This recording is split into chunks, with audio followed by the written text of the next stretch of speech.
తీసుకునేటప్పుడు మన శ్వాసని ఆజ్ఞాచక్రంలో నిలుపుతాం కదా, అది భావన. నిజానికి ఊపిరి అనేది మన ఉదరంలో ఉంచాలా లేకపోతే మన ఛాతి భాగంలో నిలిపి ఉంచాలా? అది సహజంగా మనం శ్వాస తీసుకున్నప్పుడు లెంగ్స్లోకి వెళ్తుంది, మనం ఊహించినా ఊహించకుండా. కానీ నెమ్మదిగా తీసుకో, గట్టిగా తీసుకో, ఎలా తీసుకున్నా వెళ్తుంది.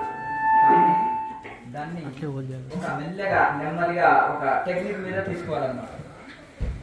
సుష్మనాడి ఉంటేనే నడిపిస్తున్నట్టుగా తక్కువ శ్వాసను ఎక్కువసేపు తీసుకోవాలి. మనం ఇట్లా అభ్యాసం చేయగా స్లోగా తీసుకొని స్లోగా వదిలేది మనం అభ్యాసం కావాలి. అంటే మనకు శ్వాస మీద పట్టు లభిస్తుంది. అంటే ఎక్కువసేపు తీసుకోవడం కానీ ఎక్కువసేపు వదలడం కానీ మనకు దాని మీద శ్వాస మీద కంట్రోల్ లభిస్తుంది. శ్వాస మీద కంట్రోల్తో పాటు అలాగే మనం కుంభకం కూడా ఎక్కువసేపు చేయగలుగుతాం. తీసుకునేటప్పుడు కానీ వదిలేటప్పుడు కానీ బంధించేటప్పుడు కానీ మనకు టోటల్ కంట్రోల్ వస్తుంది. అదే దాని మీద ఆధిపత్యం వస్తుంది శ్వాస మీద. అలా చేయగా మనం తెలిసి తీసుకున్నా తెలుసుకో, అది మనం రాజగుడ్డ తీసుకున్నా ప్రాణాయామంలో తీసుకున్నా ఏ రకంగా తీసుకున్నా ఆ తీసుకున్న వాయువు లెంగ్స్లోకి వెళ్తుంది. అక్కడి నుంచి మనం కుంభకం చేసినప్పుడు సుష్మనాడిలోకి ప్రవేశిస్తుంది. కొంతకాలానికి అప్పుడే కాదు, టైం పడుతుంది. కానీ ఇప్పుడు మీరు భావనాయుక్తంగా సుష్మనాడి ఉంట చేసినట్టుగా భావన చేయండి. స్లోగా తీసుకోవడం, స్లోగా వదలడం అనేది బాగా అభ్యాసం చేయగా అది అభ్యాసం అవుతుంది. ఇంకో విషయం తోటి ఇప్పుడు ఇక్కడ మనం 10 seconds 20 seconds మనం శ్వాసను బంధిస్తాం కదా, వెంటనే రెండోసారి చేయాలంటే కొంచెం కష్టం అవుతుంది. తర్వాత మళ్ళీ నార్మల్ శ్వాస తీసుకుని చేయొచ్చు? అలా చేయకూడదు. ఖచ్చితంగా. అంటే మనం శ్వాస తీసుకున్న వెంటనే వదిలిన వెంటనే ఒక 2 seconds 3 seconds మనం ఆటోమేటిక్గా వెంటనే తీసుకోరావడానికి రాదు. కాసేపు ఆగుతుంది, అది అలాగే ఆగని పర్వాలేదు. కానీ మధ్యలో నార్మల్ బ్రీతింగ్ తీసుకోకూడదు. ప్రాణాయామ మధ్యలో కంటిన్యూ చేస్తూ అదే ప్రాణాయామ సాగుతున్నారు. అది చేయక అభ్యాసం అయినప్పుడు స్టార్టింగ్ లో కొంచెం కష్టమై మధ్యలో బ్రీతింగ్ తీసుకోవాలనిపించిన బాగా అభ్యాసం అయిన తర్వాత ఆ పరిస్థితి ఉండదు.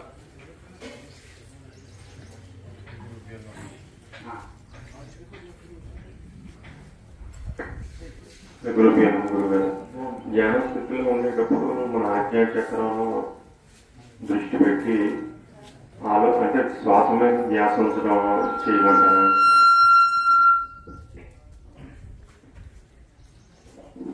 ఒక పిచ్చోడు ప్రపంచం అంతా పిచ్చోళ్ళని చేస్తాడంట. ఒక తాగుబోతోడు ప్రపంచం అంతా తాగుబోతులను చేస్తాడు. ఒక భోగి తాగుబోతులంతా తాగుబోతులను చేస్తాడు.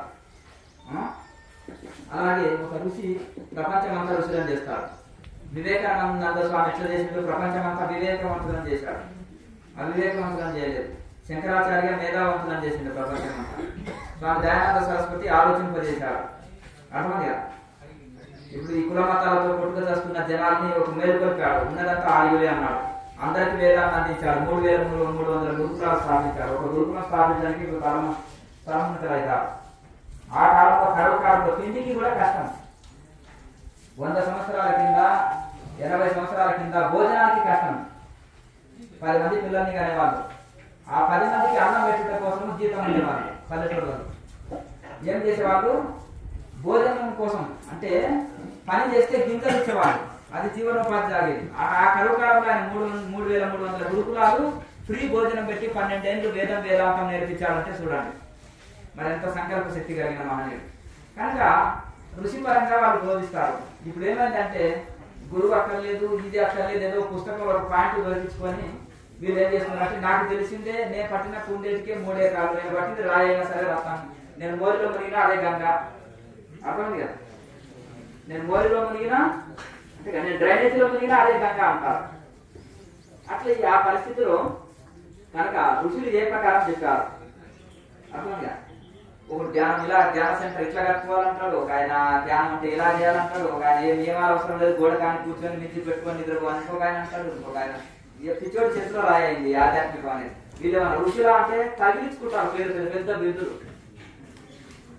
తపస్సు చేసిన ఒక వివేకానంద స్వామి మహర్షి బ్రహ్మర్షి అని తగిలించుకొని ఆలోచన చేసింది ఆ మహానుభావుడు. ఎక్కడ ఉందా? సింపుల్ వివేకానంద అంటారండి, స్వామి కూడా అన్నారు, ఎప్పుడో ఒకసారి అంటారా? అంత సింపుల్ గా ఆయన వాళ్ళు. ఎందుకంటే ఆయన తపస్సు చేస్తే 24 గంటలు 6 సంవత్సరాలు చేశాడు. పాల్పడిన బిల్డింగ్ లో పాములు తేళ్లు ఉండే దయ్యాల భూత్ బంగ్లా అంటారు కలకత్తా. 6 సంవత్సరాలు సింగిల్ సిట్టింగ్ కూర్చొని పోయాడు వాళ్ళ గురువు గారు మహాసమాధి అయిన తర్వాత. అటువంటి కారణ జన్ములే వాళ్ళు ఏమైనా బిరుదులు తగిలించుకోవాలంటే ఆలోచన చేస్తారు. మరి అటువంటిది ఇప్పుడు కనుక ఎవరంతటా వాళ్ళు గురువు లేకుండానే ఒక పుస్తకం చదవచ్చు, బ్రహ్మర్షులు మహర్షులు అని పెట్టుకోవచ్చు, ఏ రూల్స్ ఏ పాలన అవసరం లేదు, ధ్యానం అంటే ఎట్లా చేయడానికి విశ్వాసం చేయొచ్చు. అటువంటి నీకు ఏమి తెలియకుండా తప్పు లేదు, ఎందుకంటే తెలుసుకోవడానికి ప్రయత్నం చేస్తావు, ఎప్పుడో ఒకసారి సరి అనేది తెలుసుకుంటావు. కానీ తప్పు నేర్చుకొని తప్పు చేయడం వలన టైం వేస్ట్, ఎనర్జీ వేస్ట్, జీవితమే నాశనం అవుతుంది. ఆ ఉల్టా చేయడం వలన నానా రకాల ఇబ్బందుల పాలవుతున్నారు. అంతేనా? ఎందుకంటే ఇవి వంగి కూర్చో అంటారు వాళ్ళు. వంగి కూర్చుంటే నడుము నొప్పి వస్తుంది, వాడిపోయి కూర్చుంటే మెడ నొప్పి వస్తుంది. సైకాలజీ పేషెంట్లు అవుతున్నారు. కనుక ఒక రైట్ మెడిటేషన్ ఒక గురు పరంపరలోనే తీసుకోవాలి. ఒక మంచి కాలేజీని ఎందుకు జాయిన్ అవుతారు? ఏమి హైదరాబాద్ లో ఫేమస్ ఢిల్లీ మోడల్ స్కూల్ అంటే అమ్మ ఎందుకు జాయిన్ అవుతారు? ఏమైనా స్కూల్ లేవా ఇంకా? ఏమయ్యా? అలాగే చూడండి, అమెరికా ఎందుకు వెళ్తున్నారు? ఇక్కడ స్కూల్ కాలేజీ లేకనా? మెరుగైన విద్య కోసం వెళ్తున్నారు, ఉత్తమ విద్య కోసం వెళ్తున్నారు. అంతేనా? అలాగే ఒక బ్రాండెడ్ ఐటమే తీసుకుంటాం షాప్ లో, ఏది పడితే తీసుకోం. అలాగే ఒక బ్రాండెడ్ గురు పరంపర అనేది వాళ్ళు మిస్గైడ్ చేయగలరు. కొన్ని సెంటర్స్ లో డబ్బు తీసుకున్నా కానీ రైట్ మెడిటేషన్ రైట్ కరెక్ట్ నేర్పిస్తారు. అంతేనా కదా? కానీ అట్లా పరంపర ఉండాలి. ఆ పరంపర లేకపోయే విపరీతంగా దోపిడీ ఉంటే, పరంపర లేకపోయా కరెక్ట్ నేర్పించకపోయి కానీ ఏం లాభం? కనుక ఒక కరెక్ట్ సరైనది నేర్చుకుంటే ఎక్కువ బెనిఫిట్ ఉంటుంది. కనుక అలాగే ఈ పిచ్చి పిచ్చి ధ్యానాలు పిచ్చి పిచ్చి ఫాలో కావద్దు అనమాట. ఆ ఋషి పరంపరలో అందులో ఎవరు ఎంతమంది ఎంటర్టైన్మెంట్ పొందారు, ఎంతమంది సాధన చేశారు, ఎంతమంది తరించారు అనేది ఆలోచన చేయాలి. కనుక పతంజలి మహర్షి నుంచి ఆయన కంటే పూర్వం ఉపనిషత్తు కాలం ఋషుల నుంచి క్రియాయోగం పరంపరగా వస్తుంది. కనుక వీళ్ళందరూ మహనీయులు తరించిన ఒక యోగి ఆత్మకథ చదివారా? ఆ బుక్ పేరు వాడుకుందాం, ఆ ఋషుల పేర్లు వాడుకుందాం, అది మాత్రం చేయొద్దు, ఒప్పుకొని వద్దు అంటారు. మరి ఆ బుక్ పేరు ఎందుకు వాడుకోవాలి? ఆ ఋషుల పేర్లు ఎందుకు వేసుకోవాలి? ఫోటోలు ఎందుకు వేసుకోవాలి? దాన్ని ఒప్పుకున్నప్పుడు ఖండిస్తాం. ఇప్పుడు మేము దేన్ని ఖండిస్తామో దాన్ని ఒప్పుకోము. అర్థమైంది కదా? చీప్ లిక్కర్ మంచిది కదండి, గుండె కిడ్నీలు ఫెయిల్ అయితే నేను మాత్రం రోజు 2 బాటిల్ కొడతాను లోపల. ఏది ఒప్పుకోలేదో, దీన్ని ఖండించినామో దాన్ని ఖండించినట్టే ఉండాలి. ఏది ఒప్పుకున్నామో దాన్ని 24 గంటలు ఎనీ టైం ఎప్పుడైనా ఒప్పుకోవాలి. అటువంటి ఋషి పరంపరను ఒప్పుకుంటాము. అలాగే శాస్త్ర ప్రమాణమైన సాధనని ఒప్పుకుంటాము. అటువంటి శాస్త్ర ప్రమాణం లేదు నేను దాన్ని పేరెత్తడానికి కూడా ఇష్టపడను. ఎక్కడ చెప్పినా నేను ఎక్కడ ఏ పుస్తకం రాసినా నోటి ముందు చెప్పినా ఋషి పరంపర గొప్పది, ఈ విధంగానే సాధన చేయాలని చెప్తాను. అర్థం కదా? నేను ఎవరికైనా ఇంటర్వ్యూ ఇచ్చినా నా ఇంటర్వ్యూలు గమనించండి. అర్థం కదా?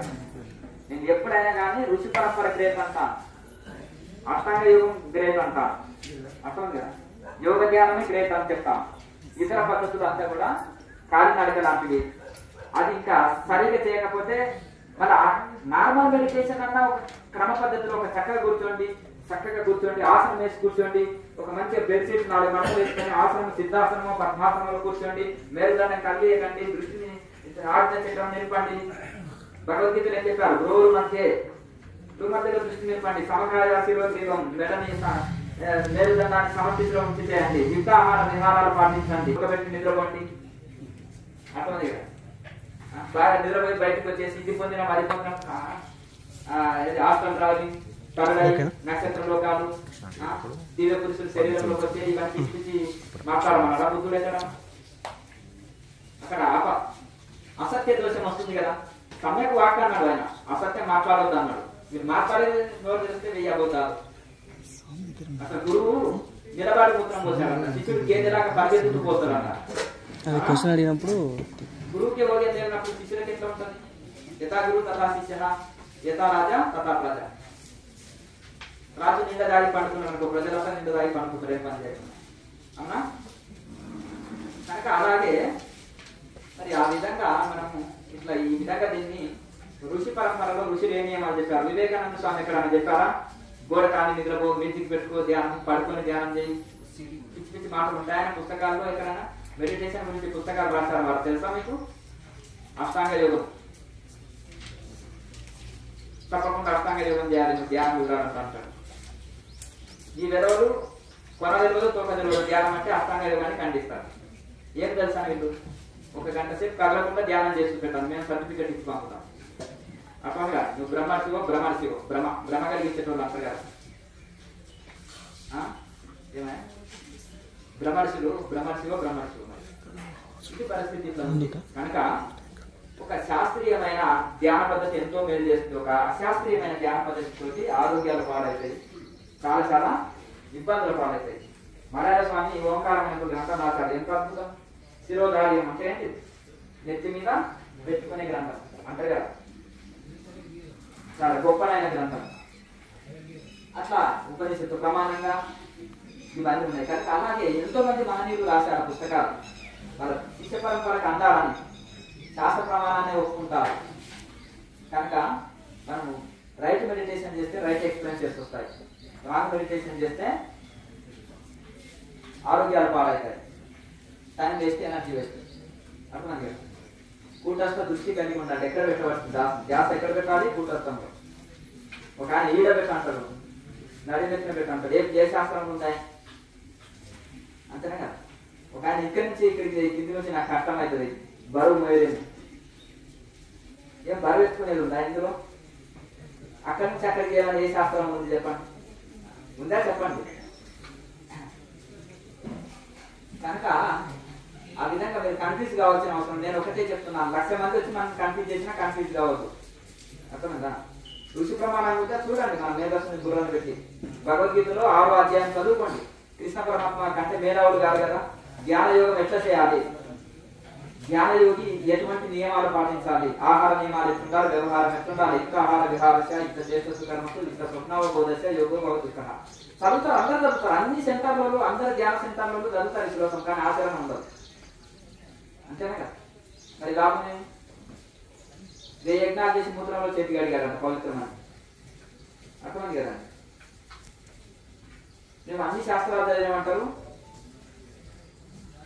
తప్పు పద్ధతిని శిక్షణ ఇస్తారు, తప్పును ప్రోత్సహిస్తారు. ఎందుకు? దేనికి లోపత్వం ఇది? అంటే గురువు నియమాలు పాటించలేదు. మొదలు ఈయన కష్టం. ఒక తాగుబోతుడు ఉన్నాడు, నోరు కట్టలేదు. అప్పుడు మా దాంట్లో తాగొచ్చున్నాయన అంటే ఆ యొక్క శిష్యుడు గురువు అందరు కూర్చొని రౌండ్గా కూర్చొని తాగొచ్చు. అర్థంగా శిష్యుడు పరమ భోగి అనుకో, గురువు పరమ భోగి అనుకో, వాడు ఏది కంట్రోల్ చేయలేడు అనుకో, మన దాంట్లో ఏ నియమాలు లేమన్నారు అనుకో, సింపుల్ లాజిక్ పాయింట్ ఇది. ఇంకా గురువుని ఎవరు తప్పు పట్టరు, సింపుల్ లాజిక్ పాయింట్ తోటి వెళ్ళాలి అంతా కూడా. అర్థమైందా? మళ్ళీ ఏంటంటే సార్ మా టీని ఏమని చెప్పి నీవి ఇట్లా బాగుంటున్నావు అంటారు, లేకపోతే ఇబ్బందులు అయితే ఇక నియమాలే లేదన్నారు అనుకో, ఇంకా అయిపోయారు టీచర్ చేతిలో రాయిగా. కనుక మరి ఏ ఋషి చెప్పారు? ఎవరన్నా గొప్ప గొప్ప మహానుభావులు చరిత్రలు చేసిన ఋషులు ఉన్నారు.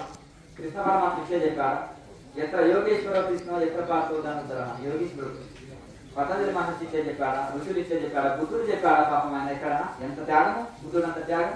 నేల మీద పడుతున్నాడు, భిక్షాటన చేసి జీవించాడు, ఒంటి పూట భిక్ష, మళ్ళీ ఆకలైనా తినపోయేది, వాటర్ తాగేవాడు. చదవండి బుద్ధుడు చరిత్ర. 60 సంవత్సరాల వరకు సేవ చేయించుకోవాలి. తన మట్టి పాత్రనే వాడేది, మట్టి పాత్రనే భిక్ష తెచ్చుకునేది. మళ్ళీ మిగతాప్పుడు నేను సీనియర్ని, నేను గురువుని, నాకు భిక్ష తెచ్చి పెట్టండి అనపోయేది. ఆ సంస్థలు కూడా ఎవరి పని వాళ్ళే చేసుకోవాలి, ఎవరు భిక్ష వాళ్ళే తెచ్చుకోవాలి. అర్థం? ఎవరి దీపాన్ని వాళ్ళే వెలిగించుకోండి అన్నాడు. అర్థమైందా? అలా వాళ్ళ పేర్లు వాడుకుంటారు. నేను ఒకటే పదే చెప్తుంటాను, ఐఫోన్ బ్రాండెడ్, బెంజ్ కార్ అనేది బ్రాండెడ్. వాటి పేర్లు వాడుకుంటాము, ఒక స్టిక్కర్ వాడుకుంటాం మనం. మిగతా వాళ్ళు ఏం చేస్తారు, దాని స్టిక్కర్ వాడుకుని అమ్మితే మీరు నమ్ముతారా? నమ్మరు కదా. అట్లా ఋషుల పేర్లు వాడుకొని ఇట్లా దాన్ని గోత కొట్టిస్తారు. ఒక ఆయన తెగ హంగామా చేస్తున్నాడు ఈ మధ్యలో, ఉపనిషత్తులు అని. అర్థంగా? నేను చెప్పేది మహాప్రాణ విద్య అని హంగామా చేస్తున్నాడు. అర్థంగా? అసలు కనీసం లేపితే నలుగురు కూర్చుంటే, ఏను కూర్చుంటే లేపడానికి ఎంత కష్టమో, నలుగురు లేపాలి ఆయన. 150 కిలోలు శరీరం, తక్కువేం లేదు. అదేదో నాకు వ్యాపారాలు చేశాడంట, లక్షల్లో లాస్ అయ్యాడంట. ఏ వ్యాపారం మంచి వస్తలేదు నాకు, ఈ గురించి వ్యాపారం బాగుందిరా బాబు, ఇది పెట్టుబడి లేదు వ్యాపారం, ₹1 పెట్టుబడి పెట్టడానికి లేదు. అంతేనా కదా? మాయమాటలు చెప్తే అయిపోయి, అబద్ధాలు ఆడితే అయిపోయి. కనుక ఇట్లా ఇది అయిపోతుంది ఈ మధ్యలో, ఇది అవుతుంది. కనుక ఉల్లిగడ్డకు ఉపదేశం గురువులు, ఉల్లిగడ్డ కూడా ఉపదేశం ఇచ్చే గురువులు వస్తారని బ్రహ్మంగారు ఎప్పుడో చెప్పారు. అంతేనా కదా? ఇప్పుడు అట్లే నడుస్తుంది కలియుగం. వాళ్ళు కూడా ఫాలోవర్స్ ఉంటారు, అంటే ఏమంటే ఒప్పుకోరు. అట్లయితే ఉంటారు కదా, అజ్ఞానికి తాగుబోతులు బ్యాచ్ ఉంటుంది, భజన బ్యాచ్ అంతేనా కదా. మా గురువు ఏంటి మరి, మేము కూడా భక్తులు, మేము కూడా డివోటీస్ యోగులం అంటారు. అట్లా కనుక ఈ విధంగా మనము జనాల వీక్నెస్ ని క్యాష్ చేసుకుంటున్నారు.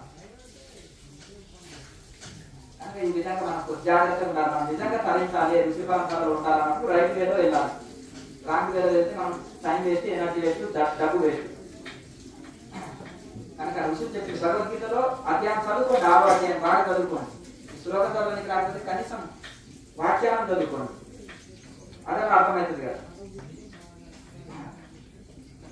ఈరోజు ఉపనిషత్తులు చెప్తున్నాయి ధ్యానం ఎట్లా చేయాలి అనేది, కనీసం వాక్యాలను మనం చదువుకోండి. కనుక వీళ్ళు అది కూడా ఒక మంచి మహానుభావులు వాక్యాలను చేస్తుంటున్నారు. అందులో ఒకటే చెప్తుంటాడు ఋషి, ఆ శ్లోకం చదువుతాడు కానీ అర్థం వేరు చేస్తాడు. అర్థమవుతా? షాపులు ఏం చేస్తారు, బ్రాండెడ్ స్టిక్కర్ వేసింది అనుకో, డూప్లికేట్ వస్తువు అమ్మింది అనుకో, చైనా వాళ్ళు ఏమింటారు, ఒకటి ఏదైనా ప్రొడక్ట్ తీసుకున్నాం అనుకో, అన్నిటి కంపెనీ పేర్లే ఉంటాయి, అన్ని స్టిక్కర్స్ మాత్రం, అవునా? కానీ అన్ని డమ్మీ ఉంటాయా ఉండవా చెప్పండి. చైనా వాళ్ళలాగా అనమాట. వీళ్ళు కూడా ఏం చేస్తారంటే అన్ని ఋషుల పేర్లు, శాస్త్రాల పేర్లు, శ్లోకాల పేర్లు వర్ణిస్తారు, బాగానే చదువుతారు, దాన్ని అర్థాన్ని చూస్తా చెప్తారు. అట్లా అన్ని రకాల కన్ఫ్యూజ్ చేసేస్తున్నారు. మనం అంటే ఒక శ్లోకం పేరు చెప్పాలి, ఆ ఉపనిషత్తు పేరు చెప్పాలి, దాని గుర్తార్థం చెప్తున్నారని మీరు గుర్తుపట్టలేదు. ఎవరు గుర్తుపట్టాలి? కానీ ఏ మార్గంలో ఉన్నారో, ఏ ఫీల్డ్ లో ఉన్నారో వాళ్ళే గుర్తుపట్టగలుగుతారు, సామాన్యులు గుర్తుపట్టలేదు. మీరు డూప్లికేట్ వస్తువు అన్ని బ్రాండెడ్ పేరు చెప్పుకుంటున్నారు నాయన అని అంటారు కదా. అలాగే ఆ మార్గంలో ఉన్న వాళ్ళే గుర్తుపట్టగలుగుతారు. ఒక జ్ఞానం తెలుసుకోవాలంటే నువ్వు జ్ఞానివే కావాలి అంటారు కబీర్ దాస్, అంతేనే కదా. ఒక డిగ్రీ చదివిన అతని మైండ్ సెట్ 1వ తరగతి వాడు క్యాచ్ చేయలేడు. ఇంత పొడుగు పెరిగిన నువ్వు కూడా 1వ తరగతి ఏమో, మీకు పెద్ద స్కూలు, పెద్ద టీచర్స్, మాకు చిన్న స్కూలు, నువ్వు నేను బేసిమెంటే అంటాడు. అర్థమైందా? అతను ఏమంటారు, నవ్వుకుంటారు. కానీ 1వ తరగతి వాడి మైండ్ సెట్ అతనికి తెలుసు, వీడికి ఎంత నాలెడ్జ్ ఉంది అనేది, ఏమేమి వస్తాయి అనేది, 1, 2 ఎంతవరకు వస్తాయి, ఏబిసిడీలు ఎంతవరకు వస్తాయి అనేది అతనికి తెలుస్తుంది. కనుక మీరు కన్ఫ్యూజ్ కాకుండా కరెక్ట్ మార్గంలో వెళ్ళండి. భగవద్గీతని ఫాలో కండి, 6వ అధ్యాయం, 20 ఉపనిషత్తులను ఫాలో కండి, వివేకానంద స్వామి చెప్పింది ఫాలో కండి, మలయాళ స్వామి చెప్పింది ఫాలో కండి, దయానంద సరస్వతి చెప్పిన ధ్యానం టెక్నిక్స్ ఫాలో కండి. ఇది సరి అయినది. ఇంకెంతలో ఋషులు భూమి మీదకి వచ్చారు. పూర్వకాలంలో ఇటువంటి అన్యాయం, ఇంత దుర్మార్గం లేకుంటుండే ఆధ్యాత్మికంలో. ఎవరంతా వాడు వచ్చి గురువుజిగా మారి దీన్ని ఇట్లా గబ్బు పట్టేయకపోతుండే. ఒక ఋషి పరంపర బ్రాండెడ్ గా ఉంటుండే, పనిష్మెంట్ కూడా చాలా స్ట్రాంగ్ గా ఉంటుండే అప్పుడు. అట్లా ఒక సన్యాసి దీక్షకు అర్హుడు ఉండేది, ఒక సన్యాసి బోధించడానికి అర్హుడు ఉండేది. ఒక గృహస్థ ఆశ్రమంలో ఉన్న ఆ గురువు పర్మిషన్ ఇచ్చేది, సరే ఉత్తమ గృహస్థ శిష్యులని కూడా ఆ గురువు పర్మిషన్ ఇచ్చేది పూర్వకాలంలో. ఆ స్థితి వచ్చినప్పుడు మనం ఎవరు అంటే వాళ్ళు పోలీస్ డ్రెస్ వేసుకొని తిరుగుతారా, ఐఏఎస్ గా చలామణి అవుతారా? కాదు కదండి. దాని అర్హత సంపాదించినప్పుడు దానికి ఈ అర్హత అర్హులు అవుతారు. నెక్స్ట్ ఇంకేమైనా డౌట్ ఉంటే అడగండి. జనరల్ క్వశ్చన్స్ మనకి మామూలుగా అప్పుడప్పుడు అనాలిసిస్ చేస్తుంటా, కైలాస పర్వతానికి మన జ్యోతిర్లింగాలకి ఏమన్నా సంబంధం ఉందా స్వామి? వాటి సంబంధం లేదు. జ్యోతిర్లింగాలు లేదు, కైలాస పర్వతం లేదు. అయితే కొన్ని పవిత్ర ప్రదేశాలు అంటారు. ఇప్పుడు మన తలలో ఏంటేంటిది, జ్ఞానేంద్రియాలు ఉంటాయి. మన శరీరంలో తల అనేది చాలా ముఖ్యం. జ్ఞానేంద్రియాలన్నీ కూడా తలలో ఉన్నాయి, తలలోనే జ్ఞానేంద్రియాలు ఉన్నాయి. అంటే తల అనేది చాలా ముఖ్యమైనది. కనుక అలాగే ఈ యొక్క భారతదేశంలో కూడా కొంత ఋషులు తపస్సు చేసిన పవిత్రమైన స్థలాన్ని కొన్నిటికి ప్రాధాన్యత, కొన్నిటికి ఎక్కువ ఇది ఇచ్చారు. అక్కడ ఋషులు దేవతలు తపస్సు చేసినవి ఉంటాయి ఆ తీర్థ స్థలాలు కొన్ని. అందుకని ఇప్పటికి కూడా ఒక ప్రాముఖ్యత ఉంటుంది. ప్రతి తీర్థ స్థలానికి ఒక స్థల పురాణం ఉంటుంది, ఒక ఇది ఉంటుంది. అయ్యా చెప్పండి.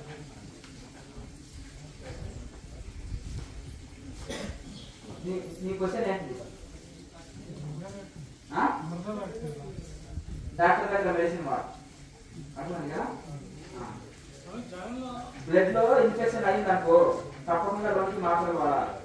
బ్లడ్ లో ఇన్ఫెక్షన్ అయిందనుకో పైన వెళ్తే పోదు, లోపల ఉంటారంటే టాబ్లెట్ వాడాలి లోపల. ఆయుర్వేదంలో చాలా సింపుల్, ఇంట్లో పెద్ద శ్రమనే కాదు అర్థం కదా. ఆయుర్వేదంలో అక్కడ డాక్టర్ నెంబర్ ఇస్తారు, ఫాలో అవ్వాలి. నెక్స్ట్ పెట్టుకో ఎంపీ అంటే పక్క వాళ్ళు బంద్ చేసింది చూడాలి.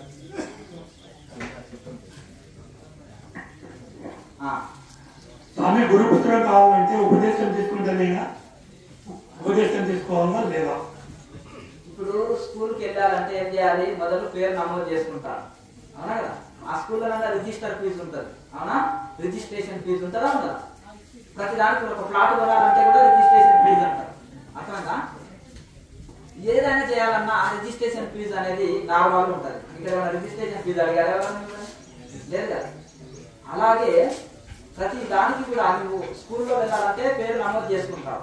నేను చేసుకున్నట్టు అందులో ఆ స్కూల్లో నువ్వు జాయిన్ అయిన వాళ్ళు ఒక మెంబర్గా మారిపోయినావు, అంతేనా. ఇక్కడ కూడా వచ్చి దీక్ష తీసుకున్నప్పుడు ఈ గురు పరంపరలో మీరు ఇంట్లో జాయినింగ్ అయినట్టు ఆటోమేటిక్గా మీరు ఇంకా ఇంట్లో వచ్చినట్టు అర్థమైంది. ఉపదేశం అన్నా క్లాస్ అన్నా దీక్ష అన్నా ఒకటే. దీక్ష అంటే ది అంటే ఇవ్వడం, అర్థమైంది కదా. ఉపదేశం తీసుకున్నా దీక్ష అన్నా ఒకటే, క్లాస్ అన్నా ఒకటే. ఇంగ్లీష్ లో దాన్నే క్లాస్ అంటారు, అర్థమైంది.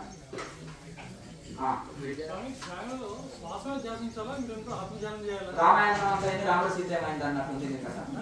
ఇంతవరకు అదే స్టోరీ చెప్తుంది. ఆ పిచ్చి పిచ్చి ధ్యానాలు ఫాలో అయ్యి లైఫ్ వేస్ట్ చేసుకోకండి అన్న, అర్థమైంది. గురు పరంపర మహత్యం చెప్పిన. భగవద్గీతలో కృష్ణ పరమాత్మ ఏం చెప్పాడు, వివేకానంద స్వామి ఏం చెప్పాడు, దయానంద సరస్వతి ఏం చెప్పాడు, ఉపనిషత్తులు 20 ఉపనిషత్తులు ఏం చెప్తున్నాయి, 6వ అధ్యాయంలో భగవద్గీత ఏం చెప్తుంది, ధ్యానం దృష్టి ఎక్కడ నిలుపమన్నారు, ఎలా కూర్చోమన్నారు, ఏమి తినమన్నారు, ఏం ఆలోచించమన్నారు, ఏ సూత్రాలు ఏ ఫార్ములా పాటించమన్నారు అనేది దాన్ని పాటించాలి. ఏదైనా రుచి పాటించమనేది ఉంటే ఫార్ములా నేను ఒప్పుకుంటాను, అర్థమైందా. కానీ ఆ రుచి పేరు చెప్పి దాన్ని ఫాలో అయ్యి ఇప్పుడు బుద్ధుడి పేరు బాగా వాడుతున్నారు ఒక సంస్థ వాళ్ళు. బుద్ధుడు పంచశీలాలు తుంగలో దొక్కారు, ఐఫోన్ పేరు వాడుకున్నాడు, స్టిక్కరే వాడుకున్నారు. జస్ట్ వాళ్ళు వాడుకునే పేరు లేదు.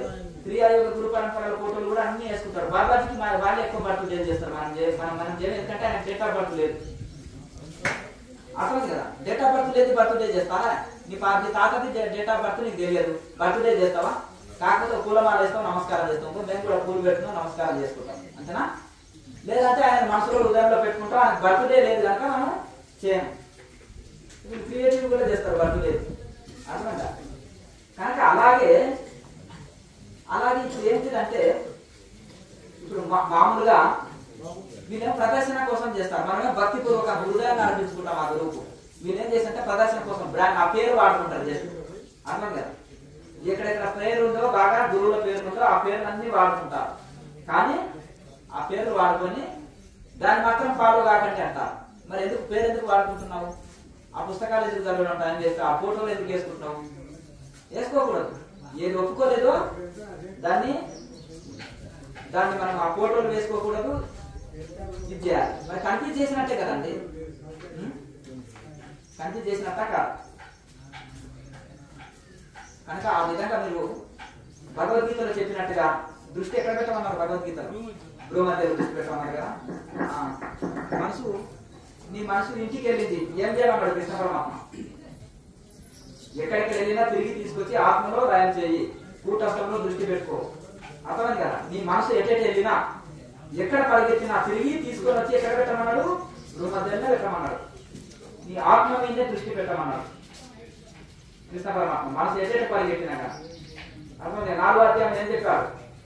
అపాన జుగతి ప్రాణం ప్రాణాపాన సదాపడే ప్రాణాయామ చేయమని చెప్పారా? అర్థమైంది కదా. 11వ అధ్యాయంలో జ్ఞాని లక్షణాలు అజ్ఞాని లక్షణాలు చెప్పారు. జ్ఞాని లక్షణాలు అన్ని చెప్పి దీనికి అన్యమైతే అజ్ఞానం అన్నారు. అలాగే 12వ అధ్యాయంలో భక్తుడి లక్షణాలు చెప్పారు. భక్తుడి లక్షణాలు చెప్పి ఏమన్నారు?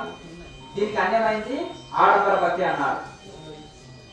దీనికి అన్యమైంది 32 లక్షణాలు చెప్పాడు, ఇది నిజమైన భక్తి అన్నారు.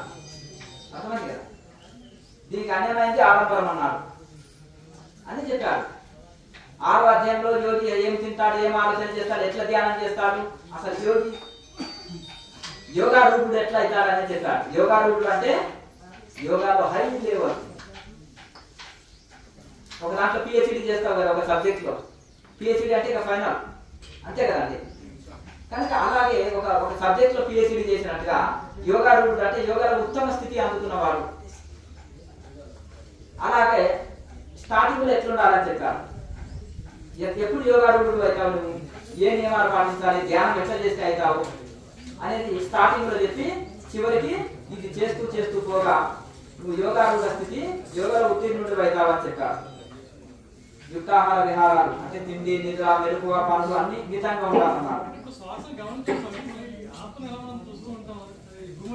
అయ్యా నీ పిచ్చి ధ్యానం నీకు నచ్చింది చేసుకో, అర్థమైంది కదా. నీకు నచ్చిన ధ్యానం చేసుకో, నీ లైఫ్ నీవే హీరో, అర్థమైంది కదా. ఆ పిచ్చి ధ్యానాలు వద్దని చెప్తున్నాను, అర్థమైంది కదా.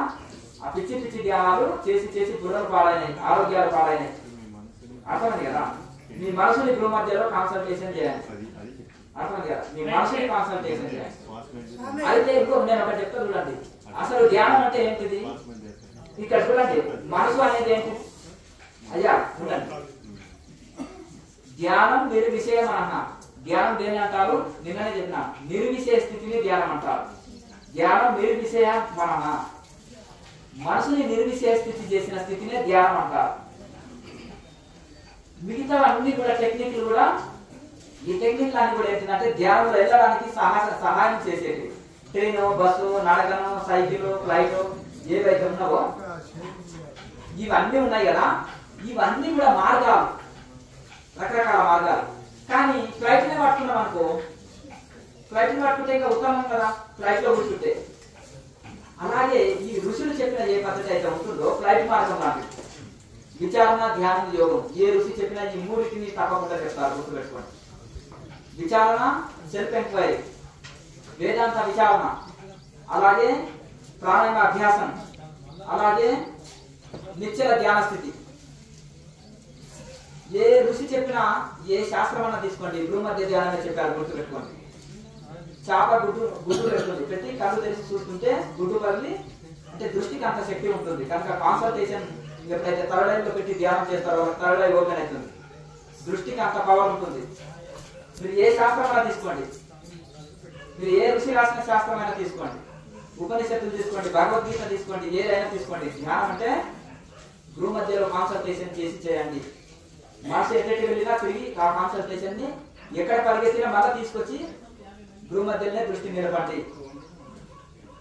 ఈ ఋషులు చెప్పిన మార్గం ఇది ఉత్తమ ధ్యానం అంటారు. ధ్యానంలో కూడా వ్యక్తుల్లో కూడా 4 రకాలు ఉంటారు, అర్థమైంది కదా. సాధనాల్లో కూడా 4 రకాల సాధనలు ఉంటాయి. ఉత్తమ సాధన, అధమ సాధన అని కూడా ఉంటుంది, అవునా కదా. తమగుణం, రజోగుణం, సత్వగుణం ఉంటుంది. సత్వగుణం అనేది ఉత్తమం, విశుద్ధ సత్వగుణం అనేది ఇంకా ఉత్తమోత్తమం. కనుక మరి ఉత్తమ సాధన దొరికిన తర్వాత అధమ సాధన మనకెందుకు అవసరం లేదు. అట్లా అమృతం దొరికినాక జావ దేనికి నెక్స్ట్ స్వామి అది రాంచీ నుంచి ఒక అప్లికేషన్ తీసుకున్నాం. అది అప్లికేషన్ తీసుకున్న ఆన్లైన్ చేసిన మెటీరియల్ పంపించారు. అదే మాది ఆంధ్రప్రదేశ్ బాపట్ల రేపటి నుంచి వచ్చారు. చెప్పండి 2 మాటలు మీకేం కావాలి? అది క్రియ యోగం అని చెప్పి మాకు application Ranchi Peetham original క్రియాయోగమే. Original కాకపోతే ఒప్పుకుంటానా? ఒరిజినల్ అంటే ఆడికి వెళ్ళిపోతానని నేను చెప్పకుండా ఉంటున్నానా? అర్థమైంది. నేను ఒరిజినల్ ఎక్కడ ఉన్నా ఒప్పుకుంటా. కొంతమంది ఋషులు ఉన్నారు, ఇంటర్వ్యూ చేసి ది గ్రేట్ మాస్టర్ అని నేనే చెప్పట్లు కొడతా.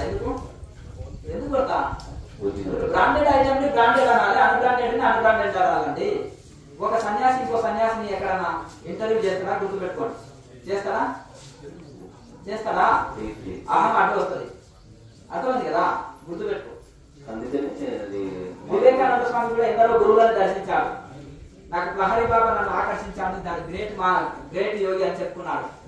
పరమహంస యోగానంద కూడా ఎందరో గొప్ప యోగుల గురించి పుస్తకాలు రాసి గొప్ప వాళ్ళు అన్నారు. గొప్ప వాళ్ళు అనాలి, అదొందని అదొందనాలి. దీనికి ధైర్యం కావాలన్నా? సత్యాన్ని సత్యం అసత్యం అసత్యం అనడానికి దీనికి కూడా ధైర్యం కావాలండి చెప్పండి.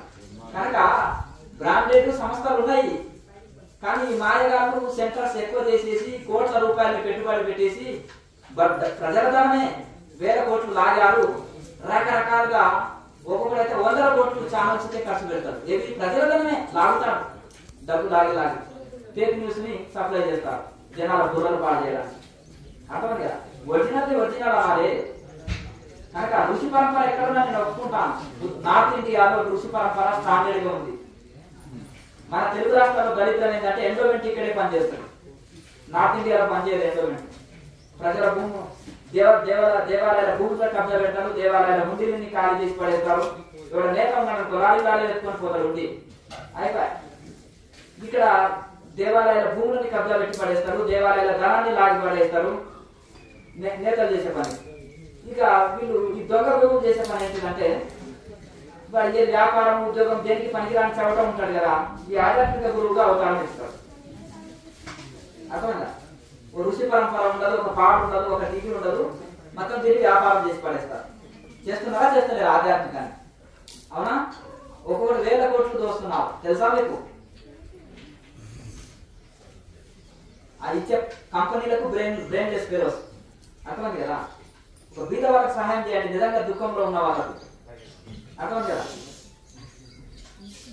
పెట్టిన 2-3 సంవత్సరాలు హెలికాప్టర్ కొంటాడు, హెలికాప్టర్ ఉన్నారు ఆధ్యాత్మిక గురువులు తెలుసా మీకు?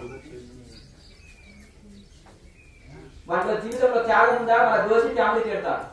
వీటి తర్వాత ఫౌండర్ మన ఫ్యామిలీ తెలుసా మీకు ఈ విషయం? ఆధ్యాత్మికంలో జరిగే చీటింగ్ ఎక్కడ జరుగుతుంది? ఆధ్యాత్మికం కదా, ఇందులోనే సత్యం ఉండాలి కదా,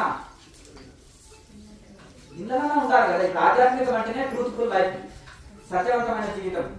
మరి ఇక్కడ కూడా అసత్యంతో డ్రామా కంపెనీ లాగా డ్రామాలే నడుస్తున్నాయి. అదే కదా నేను ఇంత ఆవేదన చెందేది ఇదే. మా గురువు గారు హిమాలయాల్లో ఉండనిచ్చినట్టున్నాము, అయిపోయి బాగానే ఉంటుంది. ఆయన లోకంలోకి తోసేసాడు. మరి సత్యం చెప్పవచ్చు అసలు లోకంలోకి వచ్చినప్పుడు. అర్థమైంది కదా? అసత్యం చెప్తున్నాను నా మామూలుగా బాగా చపాట్లు కొట్టేటోళ్ళు, స్తోత్రాలు చేసేటోళ్ళు, దైవాన్ని పోగొట్టి వాళ్ళు వచ్చి నాకు పూలమాల వేసుకుంటారు. అర్థమైంది కదా? బయటకు చెప్పలేకుండా కోపం ఉంటుంది కదా నేను సత్యం చెప్పినప్పుడు. అంతేనా కదా? ఈ స్వామి ఒకటి షూట్ చేసి పడేస్తే మనకు ఎదురులేదురా బాబు అని. అంతేనా?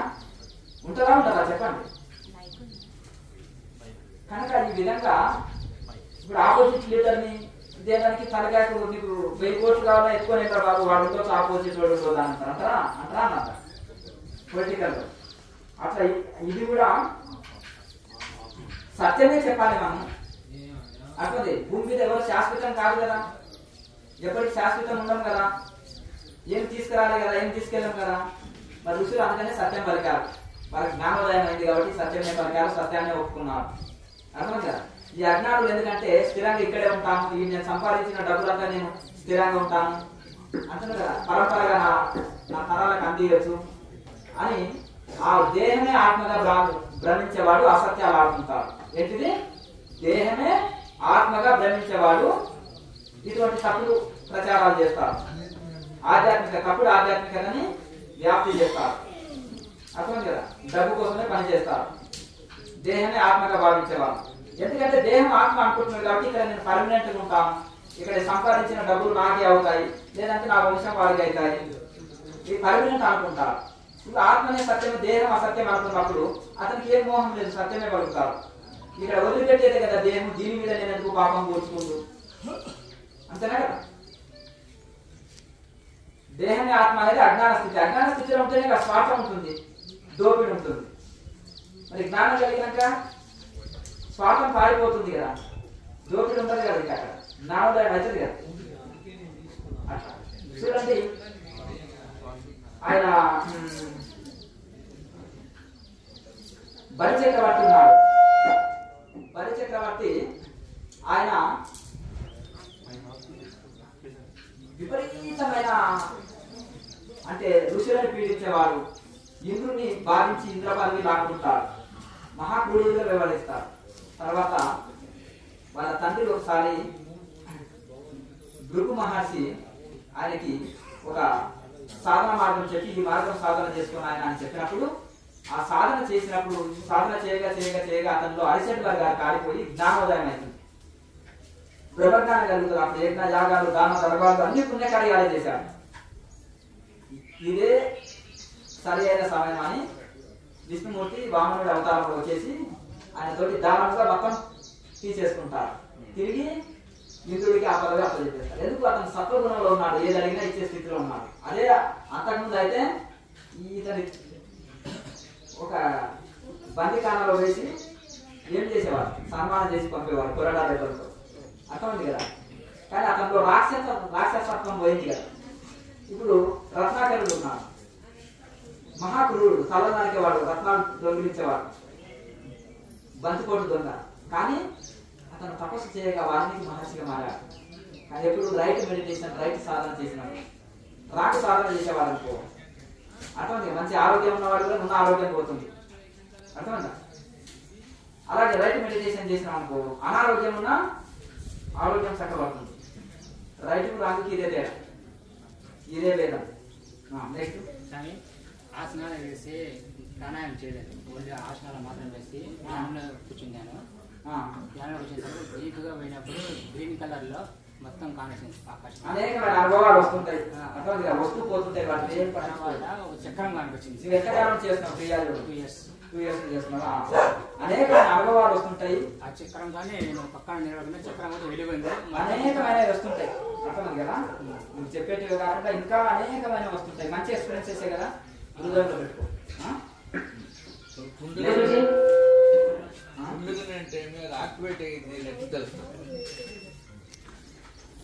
రాత్రిపూట పడుకున్నప్పుడు ఒంటి మీద చీమ ప్రాక్తి తెలుస్తుందా? తెలియదా? తెలుస్తుందా? మరి అంత స్పష్టంగా కుండల్ని స్పర్శ తెలుస్తుంది. కుండల్ని యాక్టివేట్ అయితే అంత స్పష్టంగా తెలుస్తుంది. ఊహాగానాలకు తావులేదు. ఇప్పుడు ఏంటంటే నీకు తెలియదు కాబట్టి ఊహించుకో, భగవంతుని ఊహించుకో. శంకు చక్ర గదా ఆసనంతో విష్ణుమూర్తి పాము వేసుకొని, డబరకం పెట్టుకొని, త్రిశూలం పట్టుకొని ఇది ఉంటే శివుడు అని ఊహించుకో. ఊహాగానాలు. అట్లా మనం ఒక విగ్రహం పెట్టుకుంటాం. నిగ్రహం కోసమే విగ్రహం. ప్రారంభంలో చిన్నపిల్లవాడికి ఏబీసీలు ఎందుకు పెట్టిస్తారు? వాడికి తెలియదు కనుక ఏబీ దిద్దిన తర్వాత వచ్చిన తర్వాత దిద్దుతాడా మన పలకపలకం పెట్టి? ఇవన్నీ కూడా మనము ఇవన్నీ ఈ ఊహాగానాలు కానీ, ఊహించుకోవడం కానీ, చూడడం కానీ, ఇవన్నీ కూడా ప్రారంభ దశలు, బిగినింగ్ స్టేజ్. ఇవన్నీ తర్వాత ఇవన్నీ ఇది చేసుకొని ఒక అవగాహన కలగడానికి అగ్ని ఉంది అంటారు. అక్కడ అగ్నిని ఆ దూరంలో అగ్ని ఉంది అని ఎట్లా గుర్తుపడతాం? పొగ వస్తుంది అనుకో, పొగ వస్తే పొగని ఆధారంగా తీసుకొని అగ్ని గుర్తిస్తాం. ఒక ఆయన నడుచుకుంటూ వచ్చింది అనుకో, ఇప్పుడు డాక్టర్ ఏం చేస్తాడు? గుండె కాడ చూస్తాడు, పల్స్ చూస్తాడు. ఎందుకు? శ్వాసను ఎందుకు చూడడం మొదలు? శ్వాస ఆడకపోతే వాడు ఇంత దూరం నడిచి రాడు. పేషెంట్ ఇంత దూరము నడిచి రాడు. శ్వాస ఆగిందంటే స్పాట్ అవుతుంది అంతే. కనుక నడిచి వచ్చాడంటే శ్వాస నడుస్తుంది. తర్వాత ఇవన్నీ చూసి తర్వాత ముక్కు బ్రీతింగ్ గ్రహిస్తారు. అంతేనే కదా? మొదలు గుండె స్టెతోస్కోప్ పెట్టి గుండె కాడ చూస్తాడు, ఇవి చూస్తాడు. మరి ఇప్పుడు స్కానింగ్ మీద ఆధారపడతారేమో కానీ నేను పూర్వ పద్ధతి చెప్తున్నాను. అలాగే మనం కూడా ఈ యొక్క ప్రారంభంలో ఎందుకంటే ఒక పవర్ ప్లాంట్ లాంటిది కుండలిని శక్తి అనేది. పవర్ ప్లాంట్ లాంటిది. దాన్ని ఉపనిషత్తులో రకరకాలు చెప్పింది. ఆ శక్తి నుంచే త్రిమూర్తులు పుట్టారని కొన్ని శాస్త్రాల్లో చెప్పబడ్డారు. అదే ఓంకారం అంటారు, రకరకాలుగా నిరాకారం అంటారు, రకరకాల పేర్లతోటి చెప్పబడ్డది. ఆ శక్తి ఎట్లా అంటే ఆ కుండలిని శక్తి అనేది ఒక పవర్ ప్లాంట్ లాంటిది. మన ఇంట్లో బల్బు ఎంత అవసరం? 100 వోల్టేజ్ 10 వోల్టేజ్ బల్బులు కూడా వచ్చేసింది. మరి పవర్ ప్లాంట్ తో మనకు అక్కర్లేదు, కొంచెమే చేస్తారు. అంటే ఈ ప్రపంచ మేధావులంతా కూడా అందులో ఈ యొక్క ఒక్కొక్కరు 10 వోల్టేజ్ బల్బ్ లాకనో, లేకపోతే 100 వోల్టేజ్, లేకపోతే 1000 వోల్టేజ్ బల్బ్ లాకనే వినియోగించుకున్నారు. కానీ అది పవర్ ప్లాంట్ లాంటిది ఆ కుండలి శక్తి అనేది. వాళ్ళకి అవసరం ఉన్నంతనే ఆ శక్తిని యూజ్ చేసుకున్నారు. కానీ అది అనంతం అని శాస్త్రాలు చెప్తున్నాయి. కనుక అది నిద్రితంలో ఉన్నప్పుడు తిండి నిద్ర భోగాల్లో గడిపేస్తారు. కుండలి శక్తి నిద్రాస్థితిలో ఉన్నప్పుడు తిండి భోగాలు ప్రాపంచికంలో గడిపేస్తుంటారు. కానీ అది వేరుకున్నప్పుడు ఆధ్యాత్మిక చైతన్యం వస్తుంది. కుండలిని యాక్టివేట్ కాకుండా ఆధ్యాత్మిక చైతన్యం రాదు. కనుక 20 ఏళ్ళ నుంచి ధ్యానం చేసేటోళ్ళు కూడా నిద్రమొప్పు పోదు. ఎప్పుడు నిద్రమొప్పి ఆ ముఖంలో చూస్తే కనీసం ఇంత కలగొంటుంటారు. అంటే కళ అంటే మంచిది కాదు. నువ్వు ఎట్లానైనా నువ్వు భగవంతుడు ఇచ్చినట్టు నీ రూపం ఉండాలి. కానీ కనీసము గాడి తీసిన ట్యూబ్ లాగా ఉండవు కదా. ఏమని అట్లా ఒక ఎనర్జీ, ఒక ఇది ఉండాలి. వివేకానంద స్వామిని ఒంగోలు గీతతో పోల్చాడు రామకృష్ణ పరమహంస. అర్థమైందా? అవునా కాదా? మరి అంటే అంత ఇది ఉంటాయన్నమాట. మంచి మంచి సాధన చేసినప్పుడు నీకు అట్లా ఈ విధంగా అంటే కుండల్ని ఎవరైతే యాక్టివేట్ చేసుకున్నప్పుడు మనకి మొదటి లాభమే మంచి ఆరోగ్యం. చాలా మంది 20 నుంచి ధ్యానం చేస్తున్నాను అంటారు. బీపీ, షుగర్లు లేవలేరు, కూర్చోలేరు, రోగాల పుట్ట. అంతవరకు బాగానే ఉన్నామండి. మరి ఎందుకైతుంది అంటే రాంగ్ మెడిటేషన్ చేస్తున్నామని సింపుల్ గా తెలుసుకోవచ్చు. మంచి ఎనర్జీ లెవెల్స్ పెరిగి మంచి చక్కగా ఆరోగ్యం వచ్చి శరీరం తేలిక, మనసు తేలికగా ఒక ప్రసన్నత స్థితి, ఒక శాంత స్థితి అందుకుంటే మనం సాధన రైట్ మెడిటేషన్ చేస్తున్నామని గుర్తు. చీమ ఎక్కడ ప్రాకినా మనకు స్పర్శ తెలుస్తుంది. కుండల్ని మేలుకున్నప్పుడు ఆ కదలికలు తెలుస్తాయి. ఏ చక్రంలో ఆ కుండలిని శక్తి ఏ చక్రంలోకి వచ్చింది కూడా తెలుస్తుంది. స్పర్శ అంత స్పష్టంగా తెలుస్తుంది. ఇప్పుడు ఆ కుండల్ని ఎలా పోల్చాలంటే శాస్త్రాలు మన కోసమే పోల్చాలి. అన్ని అక్కడ పాము ఉంటుందా ఇది అది కాదు. ఒక పాముతో పోల్చారు.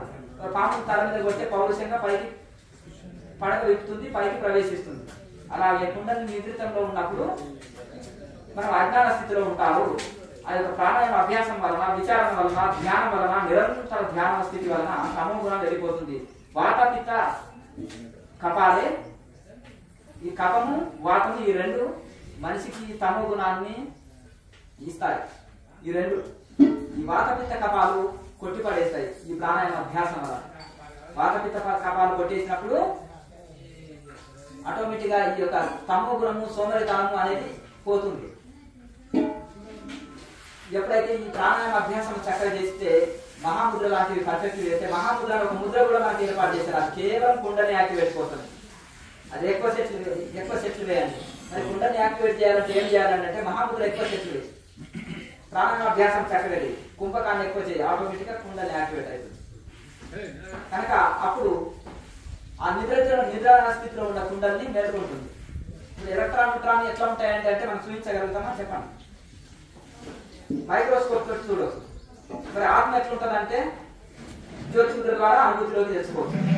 అర్థం కదా? మరి ఇప్పుడు నీకు ఇద్దరు లోపల కూర్చున్న లైట్ వెలిగిందో వెలిగదో అడుగుదాం. అర్థమైందా?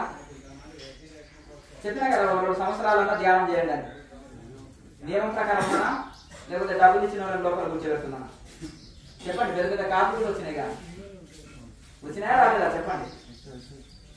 ఒక ఆయన అంటుండే, స్వామీజీ ఇది 50 లక్షల కాదు సౌండ్ పార్టీ అండి బంజరాజీకి వెళ్ళి వచ్చిందంట. మరి ఏం చేస్తుంది ఆయన అన్నాడు. లోపలికి వాడి గురువు గారు ఏదైనా ప్రసాదం ఇస్తే దాన్ని ఇచ్చిపోతారు.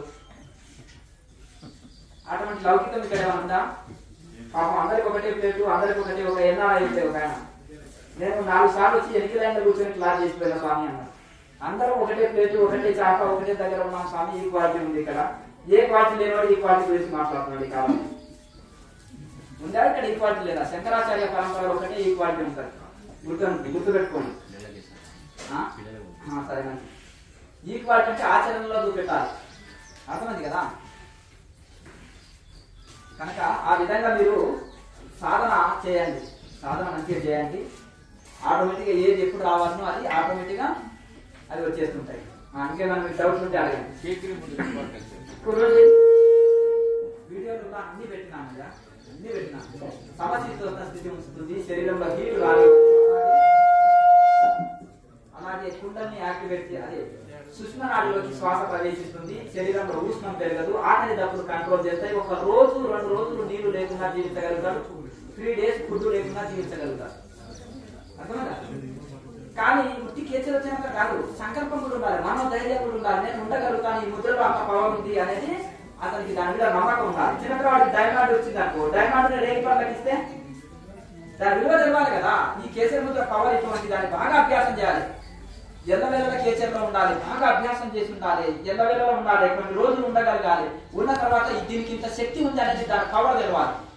తెలిసినప్పుడు ఆ సంకల్ప శక్తి వినియోగించాలి, ప్లస్ దాని యొక్క గొప్పతనాన్ని మనం తెలిసి ఉండాలి. అప్పుడు దాని మీద కాన్ఫిడెన్స్ ఉండాలి. ఈ 3 ఇది ఉన్నప్పుడు 3 రోజులు ఆహారం తీసుకోకుండా లోపించి కూడా రాదు.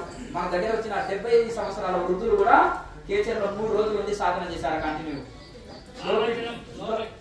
తీసుకోవచ్చు, మంచిది. కనుక ఏ లో బీపీ రాదు, షుగర్ లెవెల్స్ పడిపోవు, బీపీ లెవెల్స్ పడిపోవు. అలాగే నీరసం రాదు. అర్థమైందా?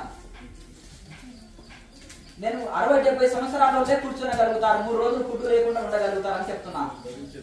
ఇంకా మరి యువకులు ఉండలేరా? ఉండాలి, ఎలా వేళ ఉండాలి. ఒట్టప్పుడు కూడా ఉండొచ్చు. అంటే మిగతా అప్పుడు ఉంటాం కదా, నువ్వు డ్రైవింగ్ చేస్తావు, కేచర్లో ఉండు, కంప్యూటర్ సిస్టమ్ మీద కూర్చున్నావు ఉండు, అమ్మగారు వంట చేస్తుంటారు, కేచర్లో ఉండు, ఎవరికి తెలుస్తుంది? నాకే ఫోన్ చేసుకుంటే మీకు తెలియదు కదా అది. అట్లా కనుక ఆలోచన రహిత స్థితి, నిర్విషయ స్థితి, ఏ ఆలోచనలు లేని స్థితి ఎల్లవేళలో ఉండాలి. ఆరోగ్య సమస్యలు అంతకుముందు జన్మలో వచ్చిన పాపాల వల్ల అనేసి వింటుంటాం. మరి ఈ జన్మ పరంపర ఇప్పుడు ఉంటుందా? ఇంకా కొన్ని చూడండి, కొన్ని మనం కోరి తెచ్చుకున్నవి ఉంటాయి. కొంతమంది బయట హోటల్ భోజనాలు తినడము, లేకపోతే ఎక్కువ మసాలా భోజనాలు తినడము, లేకపోతే ఆరోగ్యాన్ని పాడు చేసే భోజనాలు తినడం వలన కొన్ని కోరి తెచ్చుకున్నాయి, ఈ జన్మలో కోరి తెచ్చుకున్నాయి. కొన్ని ఎన్ని నియమాలు పాటించి ఎంత క్రమశిక్షణ డిసిప్లిన్ గా ఇవన్నీ ఉన్నప్పటికీ కూడా కొంతమంది ఏం చేస్తుంటారు, కొంతమందికి ఏమవుతుందంటే ఆటోమేటిక్ గా కొన్ని జన్మ సంస్కారంతో కూడా కొన్ని జన్మ కర్మ కూడా యాడ్ అవుతుంది, అవి కూడా వస్తాయి. కానీ ఎప్పుడైతే ఇప్పుడు ఒక మనిషి ఏదో తప్పు చేసి జైలుకి వెళ్ళాడు, జైలుకి వెళ్ళినప్పుడు 20 సంవత్సరాల శిక్ష విధించారు, ఎవరు మాట్లాడలేదు, 20 సంవత్సరాల శిక్ష. కానీ అతనిలో పరివర్తన వస్తే 5 సంవత్సరాలు కూడా వదులుతారు కదా, వదులుతారా? 5 సంవత్సరాలు కూడా వదులుతారు. ఎందుకు? పరివర్తన వచ్చింది. అలాగే ఏదో జన్మల చేసి తెలిసి తెలియక మనకు వలన పొరపాటు జరిగింది, ఇవి కొన్ని అనుభవిస్తాం అనుకోండి. దైవ ప్రార్థనకి ఎంత శక్తి ఉంటుందంటే, భగవంతుడు కరుణామయుడు అంటారు, ఉట్టిగా కాదు, మన ప్రార్థన కూడా అమలు చేస్తాడు ఆయన, అంతేనా కదా? అదే పనిగా తప్పులు చేస్తుంటే కాదు, మనము సంపూర్ణ హృదయంతోటి మనము భగవంతుడిని శరణాగతి పొంది మనం ప్రార్థన చేసుకుంటే చిన్న చిన్న కోరికని మన్నిస్తాడు.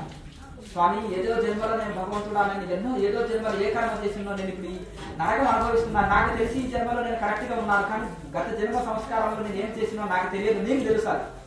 కానీ నన్ను మనసుపూర్తిగా క్షమించు స్వామి, ఈ జన్మలో నేను మారినా కదా, మంచి చేస్తున్నా కదా, నాకు ఈ నరకం నుంచి తొలగించు స్వామి అన్నప్పుడు, భగవంతుడిని వేడుకున్నప్పుడు ఆయన ఇప్పుడు దాన్ని ఎలా అంటే గొడ్డలితో పోయేది గోటితోటి ఇది అవుతుంది.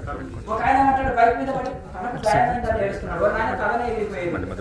ఆ భగవంతుని అనుగ్రహంతో నువ్వు చేసిన పుణ్యకార్యం వలన, నువ్వు చేసిన మంచి పనుల వలన నీకు ఇంకా పూర్ణ ఆయుష్ ఉండి గోడతోటే పోయింది, గొడ్డల దాకా పోయేది గోడతోటే వెళ్ళిపోయింది, అంతేనా కదా? కనుక అలా భగవంతుడు ఆ శిక్ష కూడా తగ్గిస్తాడు. మరి కొంతమంది ఋషులు అంటారు, కొంతమంది ఆ దైవ అనుగ్రహంతో తిరుపతి పోతే, శ్రీశైలం పోతే నేను మొక్కుకుంటే నాకు ఇవి నెరవేరినాయి అంటారా?